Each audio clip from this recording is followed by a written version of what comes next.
A partir de agora, as principais notícias do mundo da bola. Jornal do Futebol. Apresentação Maurício Figueiredo. Oferecimento AZ Contabilidade.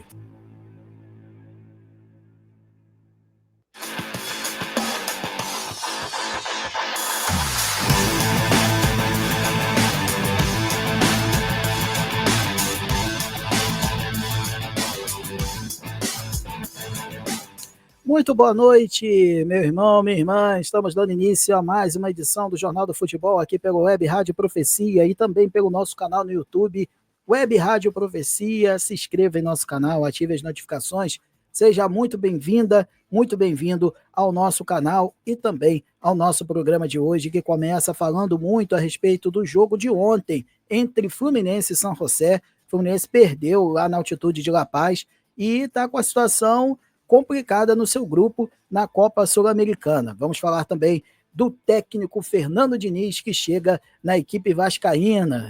O Vasco tem novo técnico. Vamos falar também sobre o Flamengo, que está com uma situação interna meio complicada, alguns jogadores precisando se encontrar e outros possivelmente de saída, e a gente vai falar sobre isso também. Além disso, tem Botafogo na área que está com problema no departamento médico, que parece que não tem fim e preocupa o técnico Renato Paiva para o segmento da temporada. Vem com a gente, esse é o nosso programa Jornal do Futebol, trazendo o melhor do dia das notícias do seu clube do coração. E vamos nessa, eu sou Maurício Figueiredo, vamos juntinhos até às 19 horas, nesta edição de sexta-feira, dia 9 de maio de 2025. Vamos lá!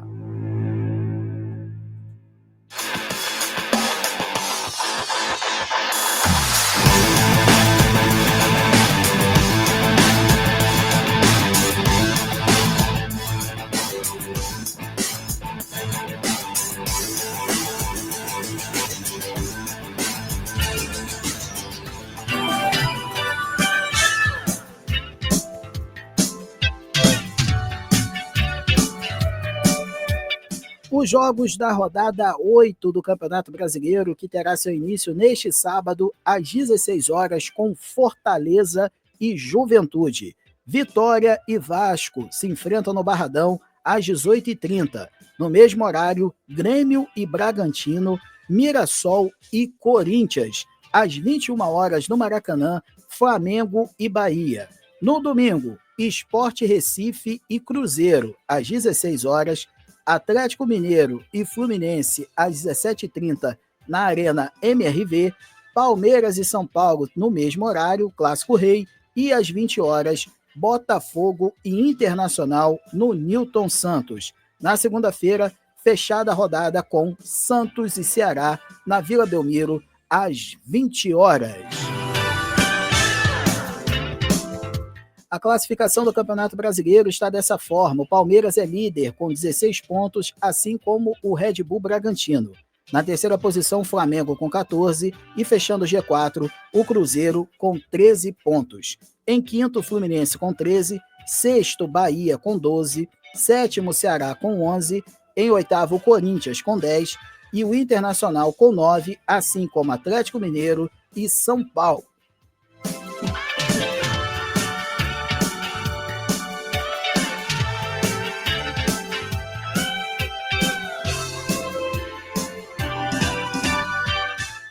O Botafogo está em 12º com 8 pontos, assim como o Grêmio, o Vasco com 7 em 14º, Juventude com 7, Mirassol e Fortaleza. Em 18º, Vitória com 6, Santos com 4 pontos e na lanterna do Brasileirão, o Sport Recife com 2 pontos.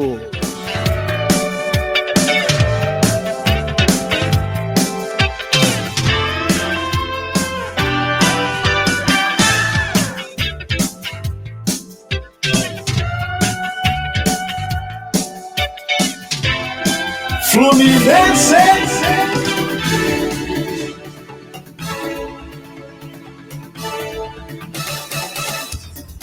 O O Fluminense visitou o San José nesta quinta-feira na altitude de La Paz, em jogo válido pela 4ª rodada da fase de grupos da Sul-Americana. Com o time reserva e noite de destaque de Vitor Eudes, o tricolor saiu derrotado por 1-0. Caleiro marcou o gol dos donos da casa.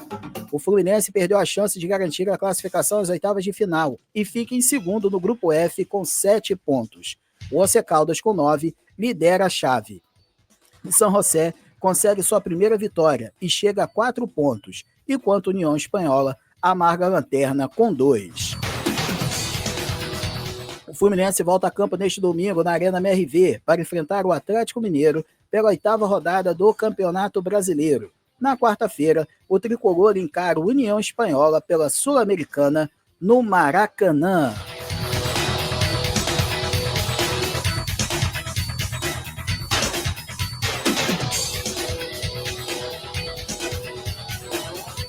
Meus amigos, o futebol é uma coisa interessante. Por que você está falando isso, Maurício, nesse momento, em relação ao Fluminense? Porque o que acontece? O Fluminense resolveu poupar os seus principais jogadores para jogar o Campeonato Brasileiro em detrimento da Sul-Americana. Ok, isso é válido, isso é coerente, isso derruba o meu bolão, tá certo? Que estava colocando o Fluminense como favorito. Então, eu acho que o Fluminense agora ficou numa situação, eu acho não, pela tabela e pela conjuntura, a situação do Fluminense ficou muito complicada. Por quê? Porque nós temos o Once Caldas com 9 pontos. O Once Caldas vencendo o seu confronto, meus amigos, o próximo jogo, mesmo que o Fluminense vença a União Espanhola no Maracanã, a vaca vai para o brejo. Decide o último jogo. O Once Caldas vai a 12 e o Fluminense vai a 10. A vaca vai para o brejo não, ainda tem o último jogo entre Once Caldas e Fluminense. Então é a final do grupo. Ou seja, quem vencer esse confronto se classifica em primeiro nesse grupo do Fluminense. É complicado, é difícil, mas o próprio Fluminense se colocou nessa situação, colocando time alternativo nos 2 jogos fora de casa. Então, o Fluminense desvalorizou o torneio sul-americano, que na minha visão, eu acho que foi, podemos dizer assim, uma decisão não muito bacana por parte do Fluminense como um todo, né? Porque o técnico Renato Gaúcho ele não decide sozinho. Ele tem uma comissão técnica, tem os dirigentes, e aí, em comum acordo, resolveram não colocar força máxima nesses 2 confrontos. E aí a gente vê o que aconteceu, o Fluminense agora na 2ª posição, só se classifica um direto para as oitavas, o Fluminense consegue a sua vaga, mas vai ter que jogar um playoff, né, contra os terceiros da Taça Libertadores. Então, gente, foi um jogo, agora falando da partida em si, foi um jogo muito ruim mesmo. Os jogadores do Fluminense, eles resolveram de certa forma, jogar de uma maneira que não forçou tanto, muitas mexidas, jogadores voltando de contusão, que é o caso do Renato Augusto, o caso do Guga. Então, assim, eu não sei até que ponto a Sul-Americana é interessante para o Fluminense. Eu não sei. De repente, a prioridade da diretoria é Brasileiro e Copa do Brasil, ou Copa do Brasil, Campeonato Brasileiro. A terceira opção é a Sul-Americana. Eu estou começando a perceber isso. Apesar de ter colocado muitas fichas no Fluminense, apesar de achar que o Fluminense ainda é favorito, caso leve a sério a competição, mas eu acho, sinceramente, que não é isso que a diretoria do Fluminense quer. A diretoria do Fluminense vai pensar, logicamente, que jogo a jogo, mas a Sul-Americana acho que vai ficar um pouquinho de lado. Infelizmente, eu apostava muito no Fluminense, mas eu acho que não vai ser o caso. O Fluminense vai a campo neste próximo domingo contra o Atlético Mineiro, jogo muito difícil na Arena MRV, com gramado sintético, gente. Depois de alguns meses, a Arena MRV recebe um jogo e já com novo gramado. Então é aquela coisa, adaptação, não sei até que ponto o Fluminense pode jogar de forma tranquila num gramado que não está acostumado, mas de qualquer forma é uma tendência. Vários estádios brasileiros já são gramado sintético. Então, é uma coisa que, de uma maneira ou outra, o Fluminense já tem que se acostumar, porque isso é uma rotina, principalmente nos gramados aqui no Brasil. Fluminense em campo no próximo domingo contra o Atlético Mineiro. Na Sul-Americana, tem que ganhar esse confronto contra a União Espanhola e tem que ganhar o último jogo do Once Caldas para aí sim conseguir garantir a sua vaga direta nas oitavas de final da competição. Vamos girar o disco aqui, gente, que está chegando técnico novo aqui no Rio. Está chegando o Fernando Diniz no Vasco da Gama e esse é o nosso próximo assunto aqui no Jornal do Futebol.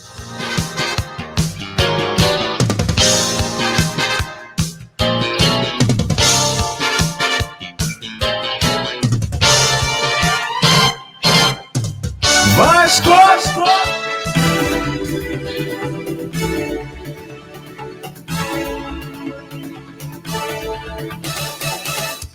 Fernando Diniz é o novo técnico do Vasco. Após 11 dias de negociação desde a demissão de Fábio Carille, as partes acertaram nesta quinta-feira os últimos detalhes que restavam e fecharam o contrato, que será válido até dezembro de 2026.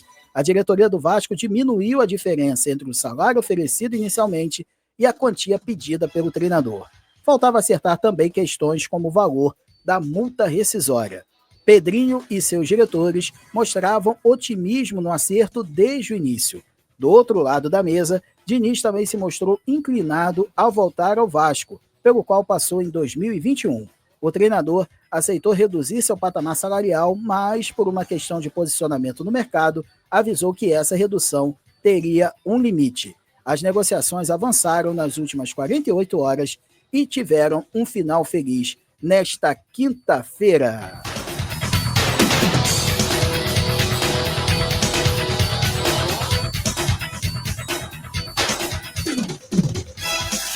Meus amigos, agora o Vasco tem novo comandante. O técnico Fernando Diniz está comandando o clube agora e vamos aguardar para ver o que acontece em relação ao Vasco. Eu confesso a você, meus amigos, que para mim não era o melhor nome. O Fernando Diniz, ele tem vindo de trabalhos muito, mas muito ruins. Vide Cruzeiro, Seleção Brasileira, a sua saída do Fluminense, Atlético Paranaense, e por aí vai.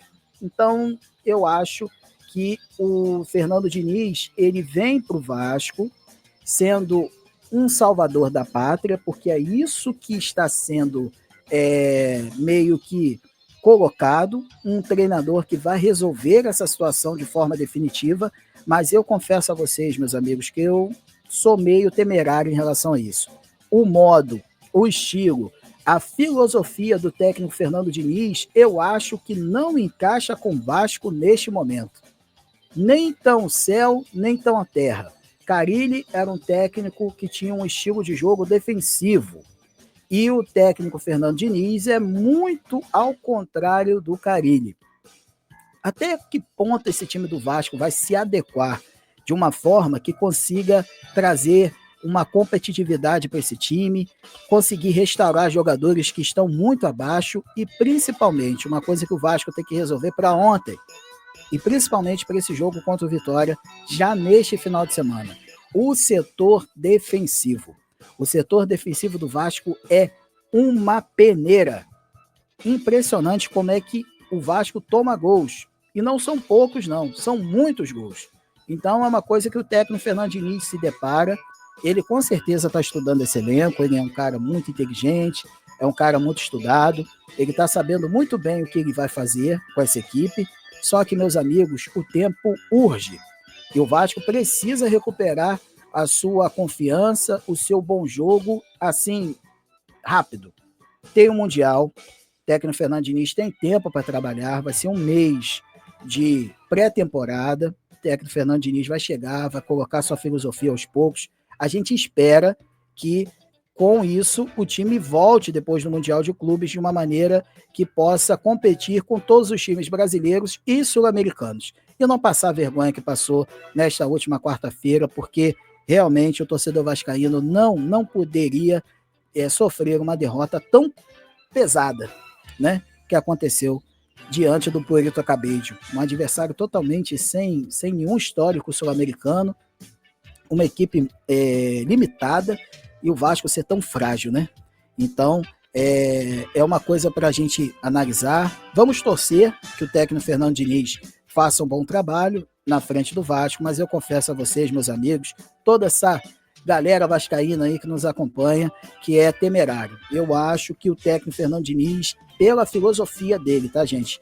Pode ser que eu queime a língua, pode ser que eu esteja falando bobagem, mas sinceramente eu não consigo enxergar que o técnico Fernando Diniz possa colocar esse time na ponta dos cascos esse ano, tá? Pode ser que ano que vem ele consiga.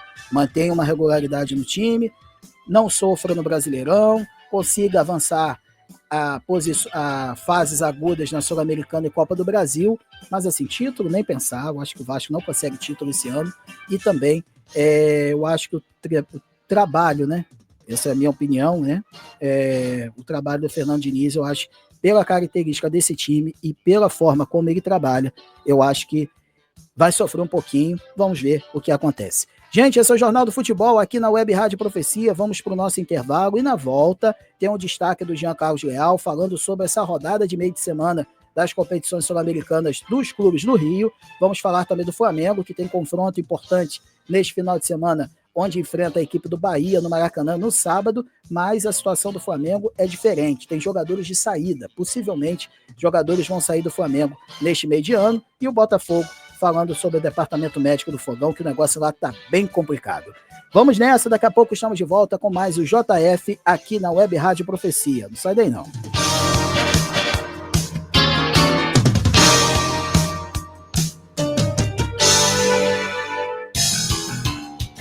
O Jornal do Futebol volta já.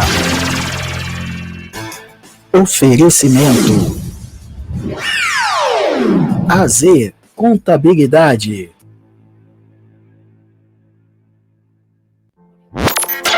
Baixe o nosso aplicativo no Google Play e no iOS.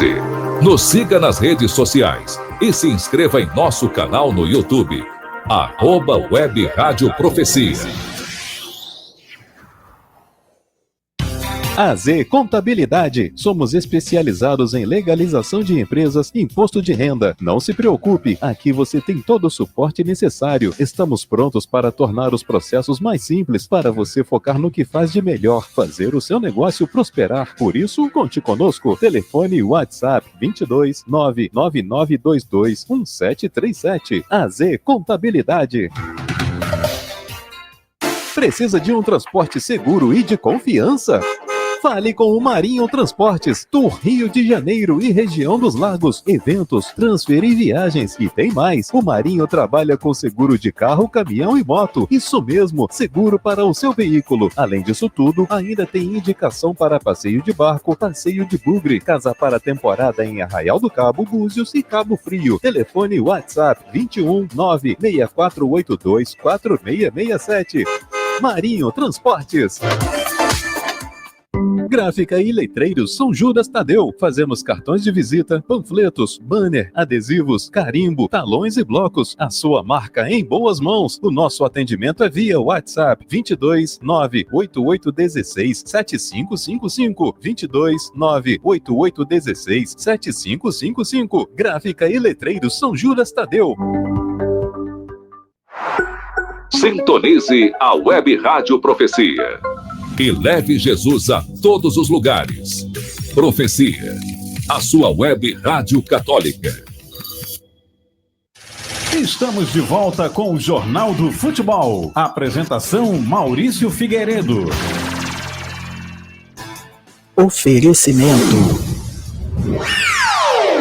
AZ Contabilidade.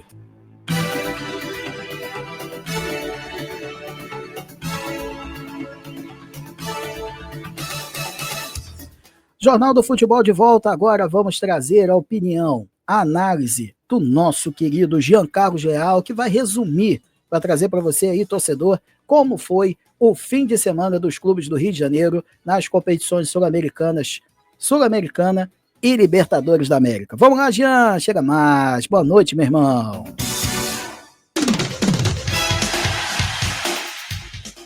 Boa noite, Maurício. Boa noite, galera do futebol. Aqui é Jean Carlos Leal. E vamos falar agora sobre a rodada dos campeonatos sul-americanos para os cariocas nesse meio de semana. Rodada essa que mostrou que os times cariocas estão terrivelmente ruins nesse campeonato. Apesar do Botafogo ter vencido, jogou muito mal, O Vasco foi humilhado na Venezuela, o Fluminense perdeu também, e deu praticamente adeus à classificação em primeiro lugar, e o Flamengo, que foi um vexame para mim lá na Argentina. Um time sem concentração, um time errando passes de 3 metros, um time sem objetivo, ou seja, terrível. O Vasco, como disse o seu artilheiro, seu melhor atacante, o Verguete, fez vergonha, passou vergonha, foi humilhado na Venezuela. O Fluminense ontem também, apesar da altitude, sem momento nenhum de vontade, ou sei lá, não é vontade, mas sem nenhuma característica do time do Fluminense, também perdeu, e o Botafogo que ganhou na Bacia das Almas e ainda se safou, mas jogando muito mal. Eu acho que tem que ligar o alerta roxo para os times cariocas, porque eles não estão concentrados o suficiente nesses campeonatos sul-americanos para conseguir a classificação.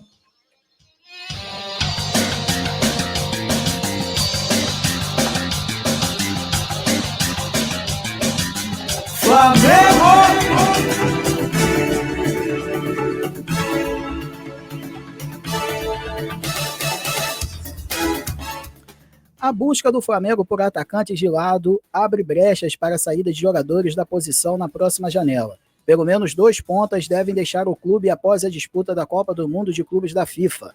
O Flamengo terá pelo menos um reforço para o Mundial nos Estados Unidos. Jorginho tem acerto para vestir a camisa rubro-negra. Para a chegada de novas contratações, o Flamengo terá que liberar espaço no elenco, que conta com 5 atacantes de lado. Michael e Everton Cebolinha são nomes que podem deixar o clube. Michael já havia manifestado a vontade de sair do Flamengo no início da temporada. Na ocasião, o clube pediu para que ele ficasse, mas prometeu que, caso cheguem propostas, não se oporia a uma saída no meio do ano.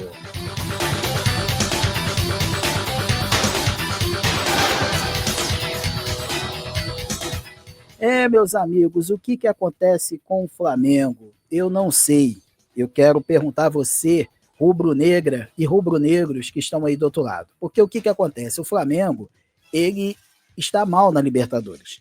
Mas no Campeonato Brasileiro, o Flamengo está na 3ª posição, perdeu a liderança na rodada passada, sim, uma derrota para o Cruzeiro, a primeira na competição depois de 7 jogos. Então, assim, não é que o Flamengo esteja mal no Brasileirão. Só que o desempenho do Flamengo é que vem caindo. E nesse recorte dos últimos 3 jogos, Botafogo da Paraíba pela Copa do Brasil, Cruzeiro pelo Brasileirão e agora o jogo contra o Central Córdoba na Libertadores, acenderam o sinal amarelo quase que vermelho. Os jogadores têm que recuperar o seu bom futebol que esteve acompanhando o time há pouco tempo atrás. A gente está falando de 2 semanas, 3 semanas atrás, onde o Flamengo vinha praticando bom futebol. Uma reportagem do UOL diz que o Flamengo está cansado. Os jogadores, né, estão cansados e colocaram a Arrascaeta por ter perdido o gol, por causa de questão de que faltou perna na hora da finalização, enfim. Eu confesso a vocês que eu não acredito muito nisso, não. O que aconteceu no jogo contra o Central Córdoba foi um relaxamento, uma falta de atenção, uma falta de foco. O Flamengo não estava concentrado para aquele jogo. Essa é a minha visão. E fez com que o time empatasse e não conseguisse a vitória lá na Argentina. Então, página virada, esse jogo já foi, e temos o confronto contra a equipe do Bahia, agora no sábado, às 21 horas. Bem, falando um pouquinho da notícia de hoje, o Michael e o Everton Cebolinha realmente, eles estão muito abaixo. A gente entende que a contusão atrapalha, mas já tem muito tempo. E esses jogadores não rendem. Não conseguem render como rendiam a temporadas passadas com essa mesma camisa do Flamengo. Então já, de repente, é hora de ver novos ares e novos jogadores virão. A gente não tem noção de quem virá, mas de qualquer forma o Flamengo precisa se reforçar pensando no resto da temporada. E se isso realmente, essa questão do cansaço implica, é oxigenar o time, vindo jogadores mais novos para poder dar uma dinamizada, né? Mas realmente, principalmente Michael, cara. Michael realmente é uma decepção nessa temporada, não consegue engrenar, não consegue jogar, e a gente acredita realmente, essa notícia aí vinda do GE também, vários canais noticiando isso, que os jogadores podem estar de saída do rubro-negro neste meio de ano. Flamengo e Bahia, jogo do Maracanã, jogão, hein? Se a gente esperar um Flamengo atento, um Flamengo focado, realmente vai ser um bom jogo, porque a equipe do Bahia é um excelente adversário, muito bem treinado pelo Rogério Ceni, e acredito que vai ser um jogão de bola no sábado à noite pelo Campeonato Brasileiro. Vamos agora falar de quem? De quem? Do Fogão. Afinal de contas, o Botafogo está com o departamento médico cheio. A gente vai falar sobre isso agora.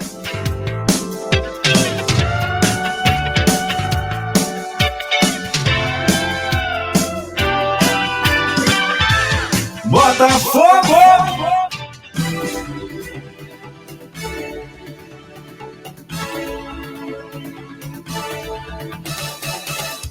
A lista de pendências do Departamento Médico do Botafogo teve uma modificação nos últimos dias. Após queixas de um desconforto muscular, exames atestaram uma lesão na coxa esquerda de Mastriani. O centroavante será mais um desfalque para o técnico Renato Paiva em meio ao momento turbulento do Alvinegro.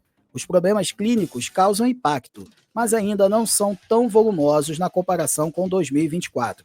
O Botafogo atualmente tem 6 pendências no DM. A mais antiga é o zagueiro Bastos, que atuou por 3 minutos contra o Nova Iguaçu em fevereiro e sofreu lesão no joelho esquerdo, que ainda o afasta dos gramados. O clube trabalha com a ideia de ter um angolano na Copa do Mundo de Clubes em meados de junho. O alto número de desfalques gera lamentos no técnico Renato Paiva nos bastidores. Alvo de críticas de torcedores do Botafogo pelo desempenho recente do time, o português avalia que não consegue dar ritmo ao time que considera titular.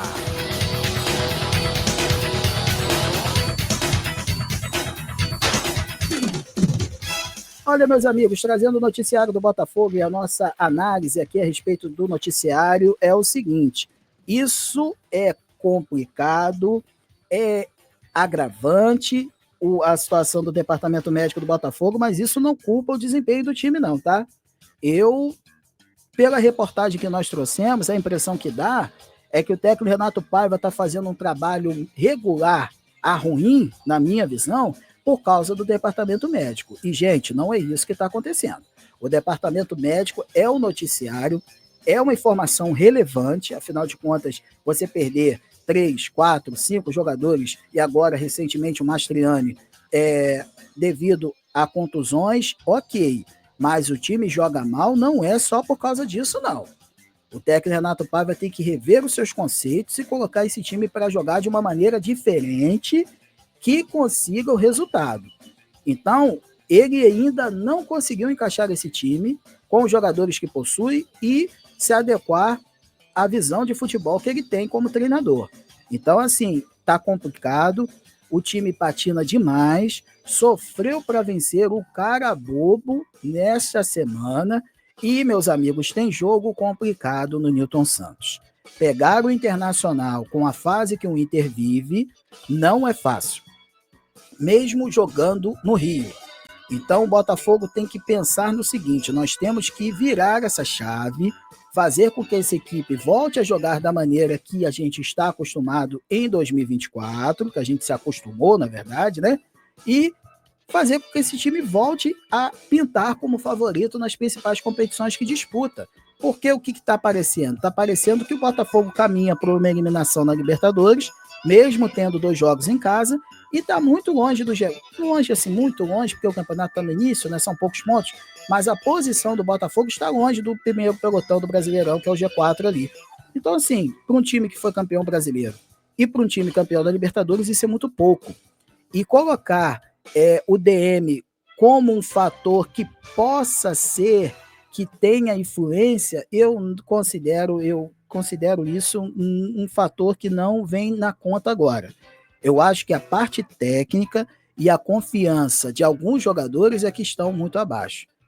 A ausência do Savarino é sentida, a ausência do Alexander Barbosa é sentida, mas eu acho que o formato do jogo do Botafogo poderia ser superior a isso e tentar equiparar a ausência desses jogadores. Eu sei que é difícil, o técnico Renato Paiva tem um desafio muito grande, mas o Botafogo pode jogar mais. A gente sabe disso aqui do outro lado, e o torcedor alvinegro, com certeza, mais do que eu, sabe que esse time pode render e não pode passar sufoco contra a equipe do Carabobo. Gente, isso aí é fora de cogitação. Foi o que aconteceu com o Botafogo e também aconteceu com o Flamengo diante do Central Córdoba.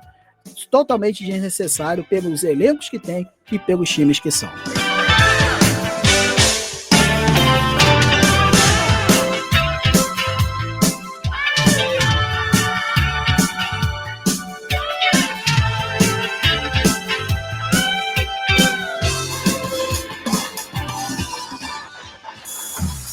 Meus amigos, mais uma edição do Jornal do Futebol finalizada. Fechamos a semana com chave de ouro e agradecemos muito a sua audiência. Muito obrigado por ter estado conosco ao longo de todos esses dias. Nós que acompanhamos o futebol do Rio, os principais times do nosso estado, Fluminense. Então é isso, gente. Muito obrigado pelo seu carinho, muito obrigado por estar conosco. Voltamos na segunda-feira, a partir das 18h30, trazendo o resumo da rodada 8 do Campeonato Brasileiro. Tomara que todos os cariocas vençam, que a gente aqui na segunda-feira fale muito bem dos times do Rio de Janeiro, porque esse meio de semana, meus amigos, essas rodadas de Copa Sul-Americana e Libertadores, o negócio não foi legal para os nossos times cariocas, hein?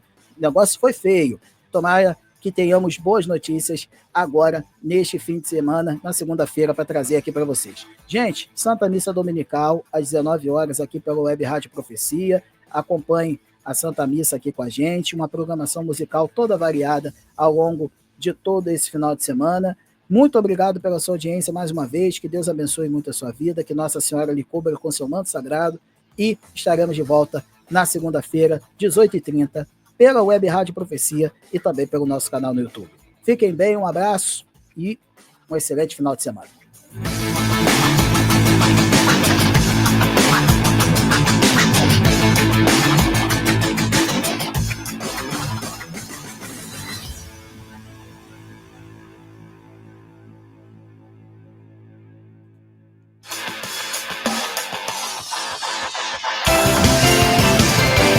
Com a apresentação de Maurício Figueiredo, esse foi mais um Jornal do Futebol. Oferecimento AZ Contabilidade.